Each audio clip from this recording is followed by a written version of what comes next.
नमस्कार दोस्तों, ocean network में आपका स्वागत है। मैं हूं ओमकार चौधरी।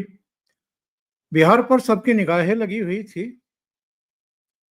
एनडीए में क्या होने वाला है, महागठबंधन में क्या होने वाला है। महागठबंधन में तो कोई फैसला अभी तक हुआ नहीं है। तेजस्वी यादव दिल्ली भी पहुंचे राहुल गांधी और मल्लिकार्जुन खड़गे से मिलने के लिए। आरजेडी 50 से ज्यादा सीटें ऑफर कर नहीं रहा है कांग्रेस को, और 50 भी सुनते हैं कि छाती पर जरा पत्थर वत्थर रख करके 50 सीटें ऑफर की गई हैं। राहुल गांधी, मल्लिकार्जुन खड़गे, जो अभी लास्ट खबर आई है वो ये है कि 60 सीटों से कम पर राजी नहीं है, लेकिन 70 से 60 पर तो आ गए हैं। अब देखना ये होगा कि अपमान का घूंट पी करके 50 पर राजी होते हैं या नहीं होते हैं। खबरें आ रही हैं कि 24 घंटे के लिए कहा है राहुल गांधी और मल्लिकार्जुन खड़गे ने कि सब राजद जो है वो 24 घंटे में फैसला करे। तो भाई उसके बाद क्या कर लोगे? अगर वो 50 पर ही अड़े रहते हैं कि 50 से ज्यादा हम आपको नहीं देते, तो आप क्या करोगे? तो आपकी अपनी हैसियत क्या है, ये कांग्रेस को भी पता है और राजद को तो ज्यादा पता है। इसलिए वो इस बार ज्यादा सीटें खराब करने को तैयार ही नहीं है। उधर नीतीश और अमित शाह ने सीटों का बंटवारा फाइनल कर दिया। चिराग थोड़ा सा जिद पर अड़े हुए थे, 35 सीटों तक की मांग कर रहे थे, लेकिन 29 पर राजी हुए हैं। और लोगों का कहना है कि 29 में भी उनके लिए तो विनिंग पोजीशन है, उनके लिए बहुत है, और वो ठीक से लड़ जाएंगे तो फायदे में रहेंगे। और 6-6 सीटों पर जीतन मांझी और कुशवाहा। जनता दल यू और भारतीय जनता पार्टी पहली बार बराबर बराबर सीटों पर लड़ेंगे, 101 सीटों पर। तो जरा समझ लेते हैं कि ये जो सीटों का बंटवारा हुआ है, खास तौर से एनडीए के भीतर, ये ठीक है? भारतीय जनता पार्टी को फिर समझौता करना पड़ा है पिछले चुनाव के मुकाबले। आरजेडी को भी थोड़ा सा 4 सीटों का समझौता करना पड़ा, 105 सीटों पर लड़ी थी वो। तो ये देखना होगा कि चीजें किस तरफ जा रही हैं। तो सीधे जुड़ लेते हैं, मेरे साथ जुड़ रहे हैं अभिषेक तिवारी पटना से, और लखनऊ से जुड़ रहे हैं वीरेंद्र नाथ भट्ट साहब। तो दोनों को जोड़ लेते हैं और जोड़ करके फिर चर्चा को आगे बढ़ाएंगे। बहुत स्वागत है आप दोनों का। नमस्कार। जी नमस्कार।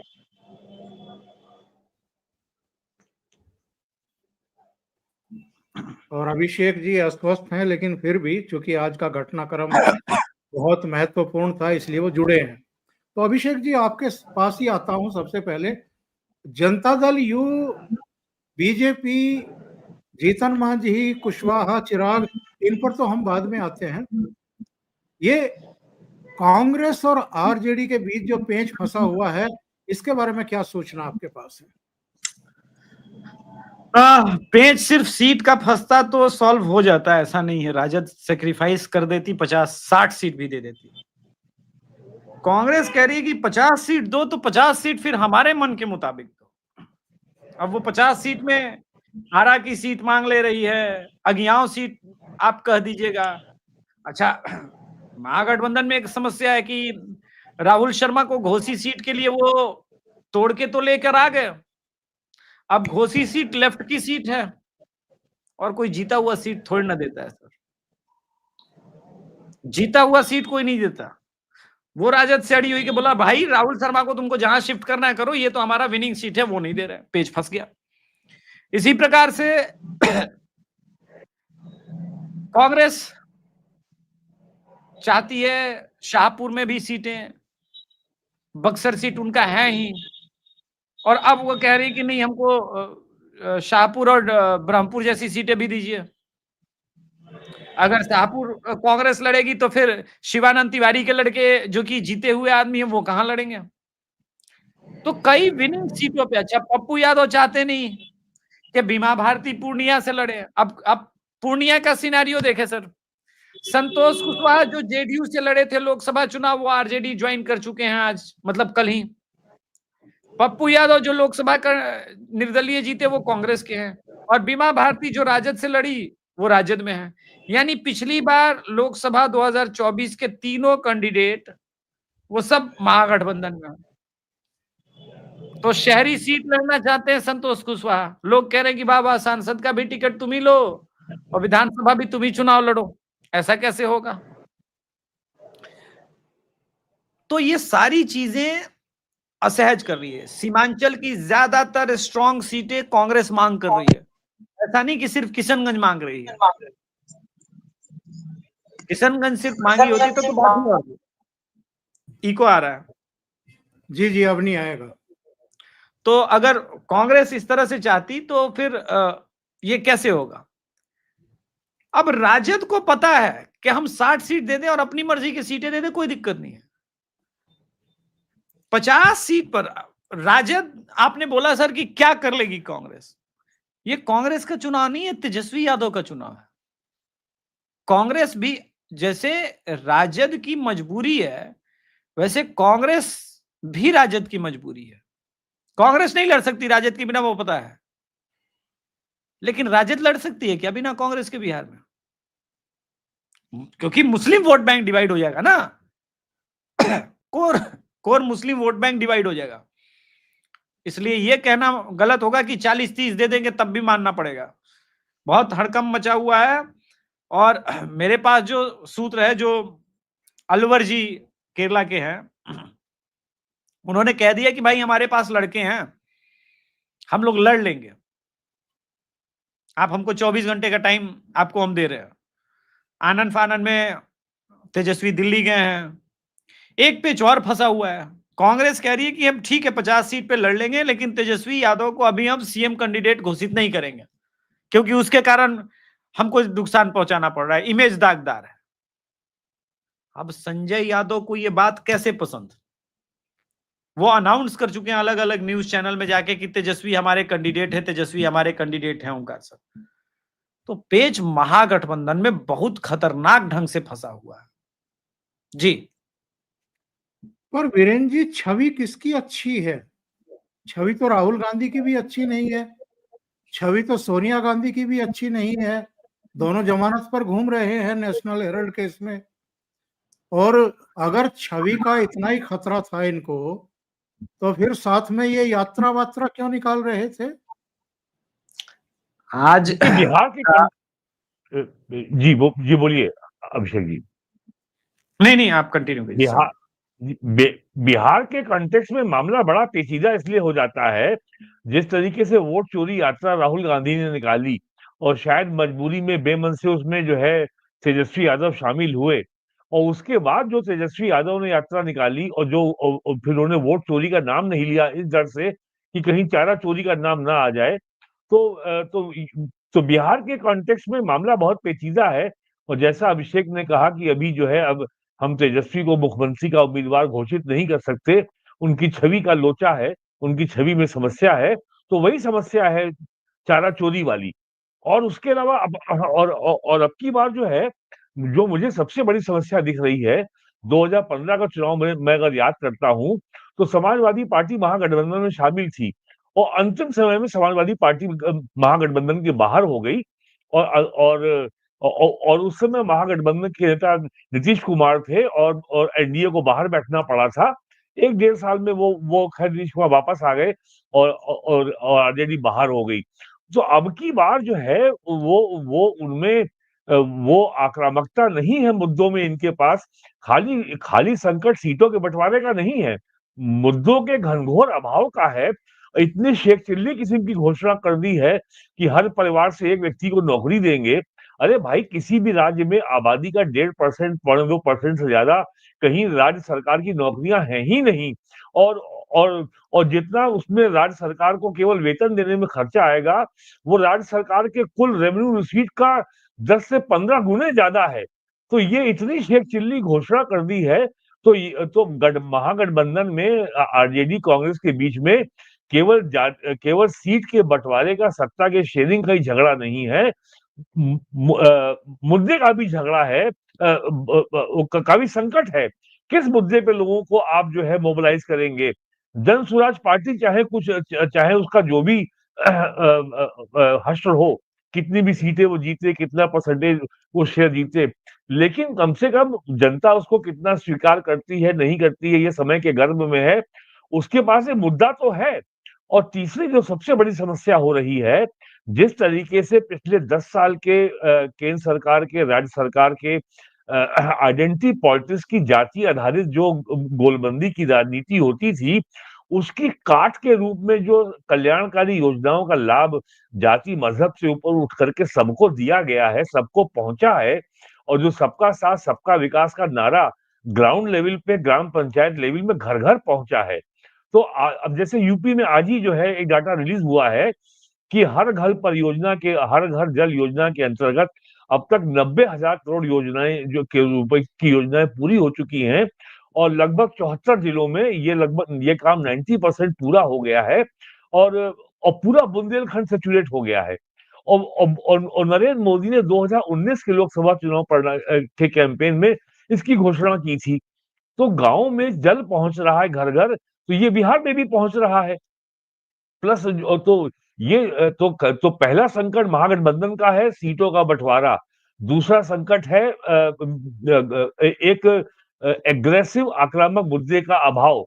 और तीसरा जो संकट है कि अब जाति गोलबंदी का वो नारा जैसे लालू के जमाने में काम आता था, जैसा 2020 के विधानसभा चुनाव तक चला है, अब की बार वो नारा जो है बहुत कमजोर पड़ चुका है यूपी बिहार दोनों में।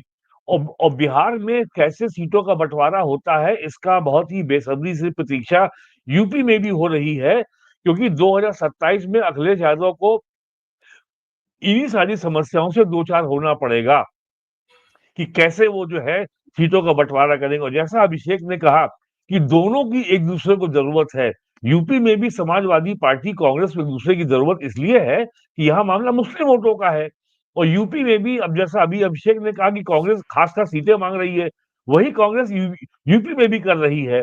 कांग्रेस का सारा जो जोर है लोकसभा चुनाव के समय ये था कि हमको सारी मुस्लिम बहुल सीटें मिल जाएं, और वो विधानसभा चुनाव में ये बात बहुत दबाव के साथ समाजवादी पार्टी के सब उठाएंगे कि पश्चिम यूपी में जहां मुसलमानों की आबादी 30 से 45 से 50% है, वो सीटें हमको मिले। तो ये तो बिहार में महागठबंधन के सामने नीतीश कुमार के 20 साल मुख्यमंत्री रहने के बावजूद 10 बार वो शपथ ले चुके हैं मुख्यमंत्री पद की, कोई बहुत ठोस सत्ता विरोधी रुझान को भुनाने का, एंटी इनकम्बेंसी का कोई इशू इनके पास नहीं है। ये भी एक बहुत बड़ा संकट है बिहार के चुनाव में महागठबंधन के पास। जी अभिषेक जी, अभी आपने कहा था कि कांग्रेस के किसी नेता ने कह दिया कि लड़के हैं, लड़ सकते हैं, तो एक लड़की हूं, लड़ सकती हूं, ऐसा 2022 में उत्तर प्रदेश में भी कहा गया था। वो मेरे विचार से भट्ट साहब पुष्टि करेंगे, 2 सीटों पर अटक करके रह गई थी, लड़की हूं, लड़ सकती हूं, और 2-2.5% वोटों पर अटक करके रह गई थी। तो कहीं ये बिना मतलब के कॉलर खड़े करना, सीडब्ल्यूसी की बैठक बुला करके प्रेशर बिल्डअप करना, ये कहीं ऐसा तो नहीं है कि कांग्रेस के लिए बिहार में भी आत्मघात हो जाएगा? नहीं, ऐसा नहीं है। ऐसा इसलिए नहीं है क्योंकि वो हालात नहीं है। पप्पू यादव जो निर्दलीय चुनाव लड़ा है, वो पूर्णिया में देख लेगा सर, मधेपुरा में भी देख लेगा वो। उसका अपना बेस है। इसी प्रकार से रोहतास में भी इनका कुछ बेस है कांग्रेस का, ऐसा नहीं है। यूपी जैसा हालात बिल्कुल नहीं है। लेकिन प्रॉब्लम क्या है अब किशनगंज ये सब जैसी सीटों पे, यहां पर डिवीजन बहुत खतरनाक खेल होगा। जहां तक मुझे पता है कि इस बार संभवतः किशनगंज सीट शाहनवाज हुसैन को दी जाएगी लड़ने के लिए। सो किशनगंज सीट इंटरेस्टिंग हो जाएगा, क्योंकि ऐसे पूरे देश में मुसलमान वोट नहीं करते हैं, लेकिन एक किशनगंज वाली सीट ऐसी है जहां का मुसलमान शहनवाज हुसैन को पसंद करता है और वोट करता है।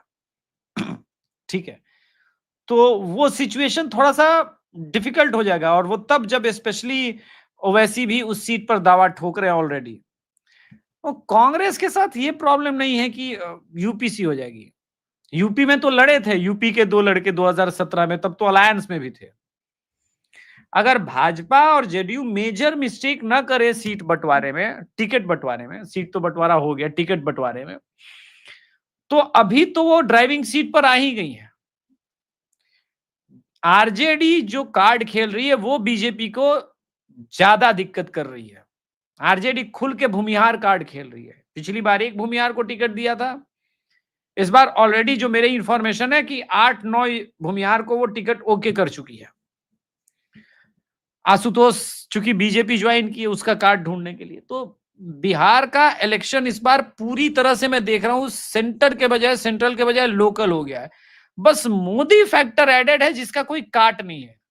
अगर आप अभी मेरे ट्विटर के टाइमलाइन पर जाएंगे तो जो पहला वीडियो सेक्शन में मैंने डाला है, वो वीडियो अगर आपके दर्शक देखेंगे तो सिर्फ लुंगी पहने हुए आदमी है, और पीछे का मकान देख के समझ जाएंगे कि उसकी मतलब हैसियत इतनी है कि वो नीतीश कुमार के दिए हुए 10,000 रुपए से एक ठेला लगा के अंडे की दुकान खड़ा कर दे।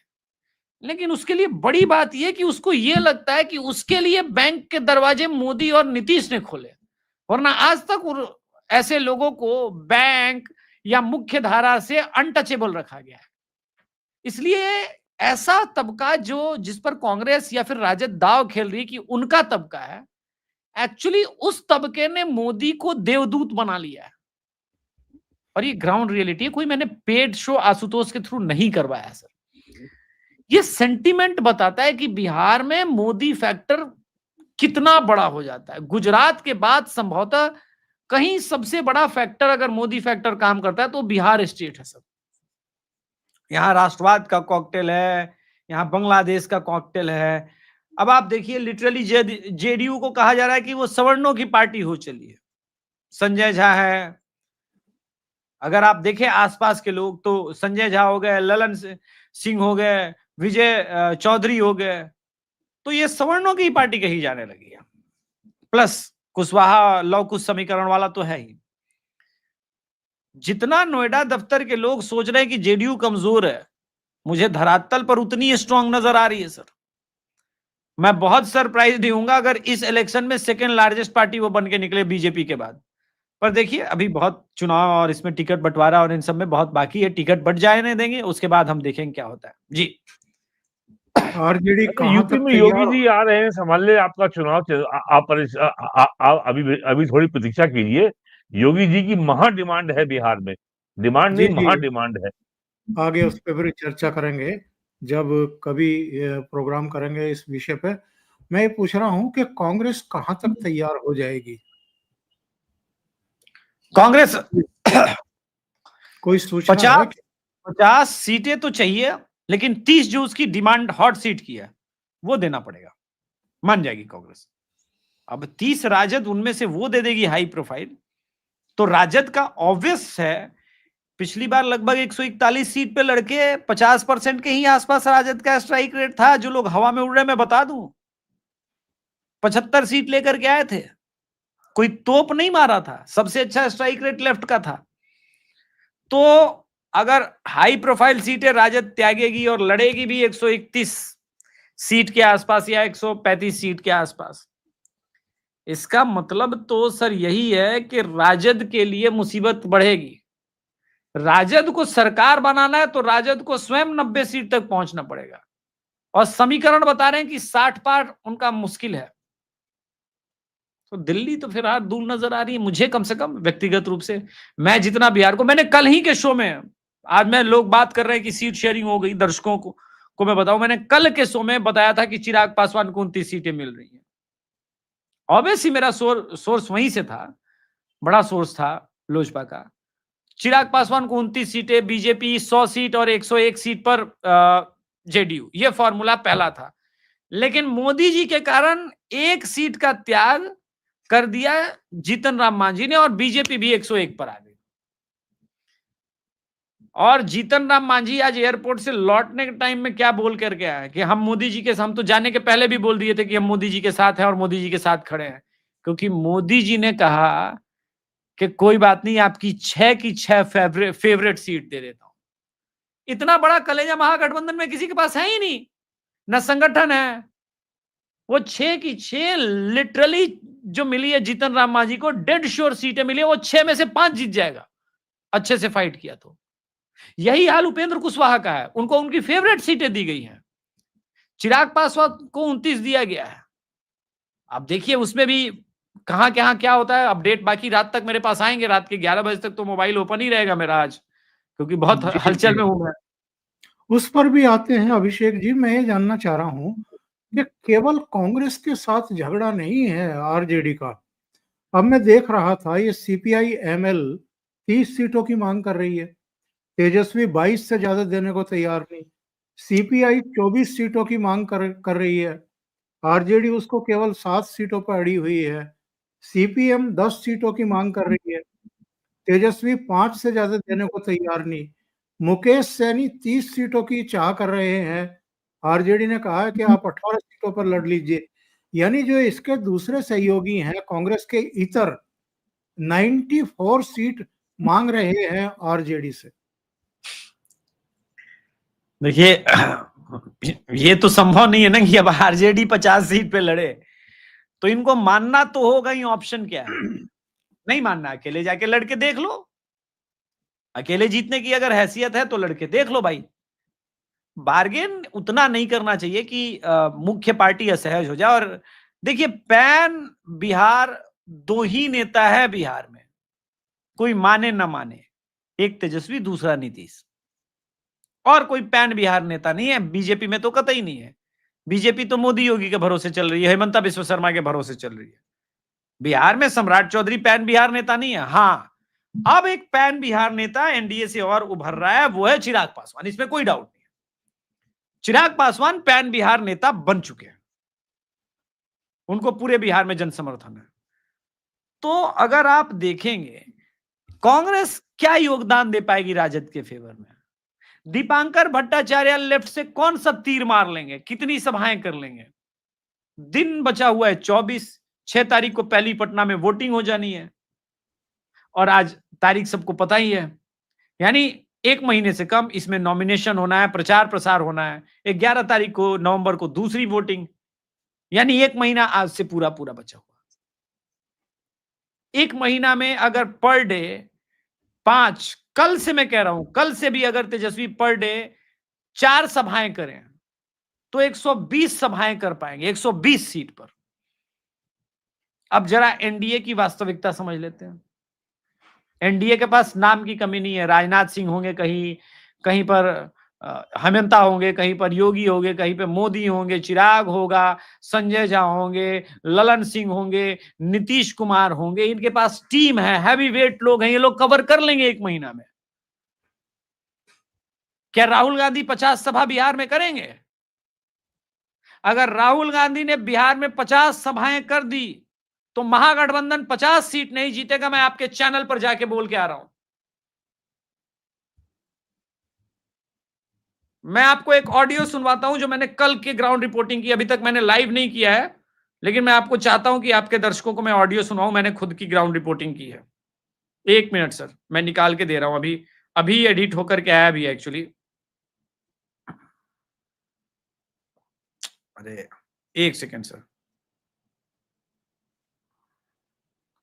मैं इन लोगों को हैसियत बताता हूं कि लोग कहां पर हैं, एक्चुअली में ये लोग कहां पर हैं। किसान का बहुत मदद किया।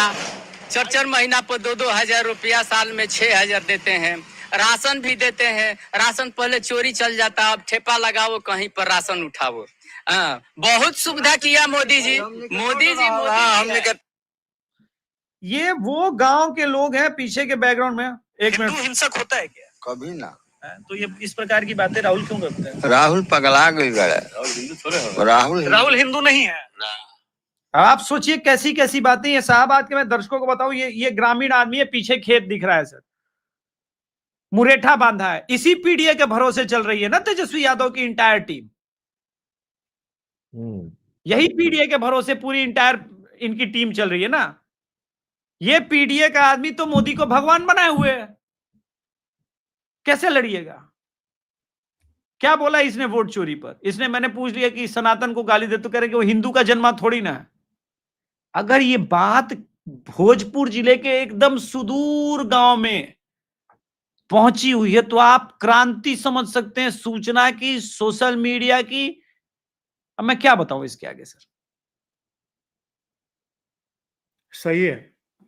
वीरेंद्र जी, अब एक बात और मैं, एक बात जो अभिषेक जी और है कि 15 और 20 के चुनाव में ये बात आई थी बिहार से कि लालू यादव इस बात के पक्ष में नहीं है कि लेफ्ट पार्टियों की सीटें ज्यादा बढ़ें, और 20 में लेफ्ट पार्टी की संख्या बढ़ गई थी, 15 में भी थी, तो लालू इसको लेके असहज थे। तो आरजेडी लेफ्ट पार्टी को लेके इतना असहज क्यों रहती है? उसका कारण है सर, लेफ्ट पार्टी एकमात्र ऐसी पार्टी है जो सत्ता से दूर होने के बाद पैसे के संकट से भले जूझ रही थी, लेकिन उसका कैडर फिर भी नहीं टूटा सर। उसका कैडर 1.5% का ही है, लेकिन आज भी लाल सलाम, लाल झंडा, हसुआ और ये वाला जो है वो चलता है। उसके पीछे 100 लोग चल रहे हैं, कोई दिक्कत नहीं है उन्हें। वो उसी में गरीब, मजदूर, शोषित जिंदा रहे, भगत सिंह जिंदा रहे, अमर रहे, ये सब का नारा लग रहा है। सामंतवादी व्यवस्था हाय है, डेमोक्रेसी बचाओ, ये सब चल रहा होता है। लालू यादव को पता है कि एक बार इनको सत्ता प्राप्त हो गया तो ये पावरफुल हो जाएंगे। आज ये मान लेंगे हमारे बेटा को नेता, लेकिन मूलतः ये डेमोक्रेटिक नहीं है। कल नहीं मानेंगे। हाँ, कल नहीं मानेंगे, कल दबा देंगे। मेरा बेटा भी उस लायक मैच्योर नहीं, और क्या ये रोकेंगे? आज फिर तेजस्वी यादव ने 8 कैंडिडेट फाइनल, तेज प्रताप यादव ने अपने 8 कैंडिडेट फाइनल कर दिए। वो 100 सीटों पर लड़ रहा है। देखिए अभी तमाशा। आनंद आने वाला है चुनाव में। और अगर अब लास्ट में एनडीए के सीट बंटवारे पर बात करें, अभिषेक जी, संतुष्ट हैं आप? और आप संतुष्ट हो ना हो, क्या जनता दल यू और भारतीय जनता पार्टी जो दोनों ने त्याग किया है, उसकी मजबूरी समझ करके, या ये समझ करके कि चलो पिछली बार स्ट्राइक रेट बहुत अच्छा नहीं था जनता दल यू का, पर आप जैसे समीक्षक भी इस बार उम्मीद से हैं कि जनता दल यू बेहतर करेगी? बीजेपी का स्ट्राइक रेट तो बहुत अच्छा था। आई बिलीव कि मुझे भी लगता है कि जनता दल यूनाइटेड इस बार बहुत अच्छा परफॉर्म करेगी। और संतुष्ट इसलिए भी हैं सभी क्योंकि सब मिलकर के साथ में चुनाव लड़ना चाहते थे। वो जानते थे कि इस समय अगर साथ में नहीं लड़े तो हमारा कुछ वोट तो ऑलरेडी प्रशांत किशोर काट ही रहा है। प्रशांत किशोर ने जिस प्रकार के, जिन कैरेक्टर के मजबूत लोगों को टिकट दिया है, वो टेंशन वाली बात तो है। अब ये है कि भाई कहां कितना किसको डेंट करेंगे। जो हमको सीटें मिली है, टिकारी मिली है, कुतुंबा मिली है, अत्री मिली है, इमामगंज, सिकंदरा और बाराचट्टी, इसमें अत्री को छोड़ दे तो बाकी सभी सीटों पर स्ट्रांग नजर आती है। सासाराम, दिनारा, उजियारपुर, महुआ, बाजपट्टी और मधुबनी, ये 6 सीटें उपेंद्र कुशवाहा को मिली है। स्ट्रांग सीटें हैं सर।